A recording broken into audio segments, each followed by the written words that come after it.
ऊंचे हरे भरे पहाड़ों के बीचों बीच घना और शांत जंगल फैला हुआ था।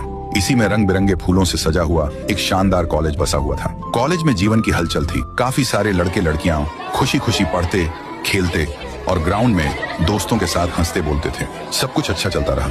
एक लड़की थी, रिया, जो कॉलेज की सबसे होनहार लड़की थी। वह दोस्तों के साथ हंसती मुस्कुराती तो थी, पर उसकी आंखों में एक गहरा डर और हर समय की उदासी छिपी रहती थी। सुबह का समय था। कॉलेज के बड़े ग्राउंड में सभी स्टूडेंट्स प्रार्थना के लिए एक साथ लाइन में खड़े थे। प्रार्थना अभी शुरू ही हुई थी कि प्रिंसिपल सर की तेज और सख्त आवाज ने पूरे माहौल को तोड़ दिया। रिया, ओ रिया, जरा सामने आओ। मुझे तुमसे कुछ बहुत जरूरी बात करनी है। जहाँ कहीं भी हो, तुरंत स्टेज के सामने आओ।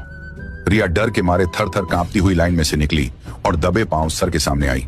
प्रिंसिपल सर सबके सामने टोकते हुए कहे, तुम्हारी 1 महीने की फीस पेंडिंग है और दूसरा महीना शुरू हो चुका है। क्या तुम्हें लगता है हमने यहाँ कोई धर्मशाला खोल रखी है जो तुम फ्री में पढ़ोगी? जब भी फीस मांगते हैं तुम कहती हो कल लाऊंगी, कल लाऊंगी। करते करते अब तक फीस जमा क्यों नहीं हुई? ये कॉलेज चलता है पैसों से। सुनो, मैं तुम्हें साफ साफ कह रहा हूँ, अगर कल तुमने फीस नहीं लाया तो मैं तुम्हें बिना सोचे समझे कॉलेज से निकाल दूंगा, समझे? प्रिंसिपल सर की ये सख्त बातें सुनकर ग्राउंड में खड़े सारे स्टूडेंट्स रिया का मजाक उड़ाते हुए उस पर जोर जोर से हंसने लगे। रिया ने किसी तरह अपने आंसुओं को रोका और कांपती आवाज में सर को कहा, सर प्लीज, मैं कल पक्का फीस भर दूंगी। मैं प्रॉमिस करती हूँ, आप प्लीज ऐसा मत कीजिए। ये कहकर रोती हुई चुपचाप रूठकर और दुखी मन से वहां से निकल गई। वह अपने घर की तरफ जा रही थी।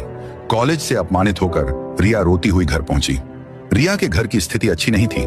उसकी माँ अक्सर बीमार रहती थी।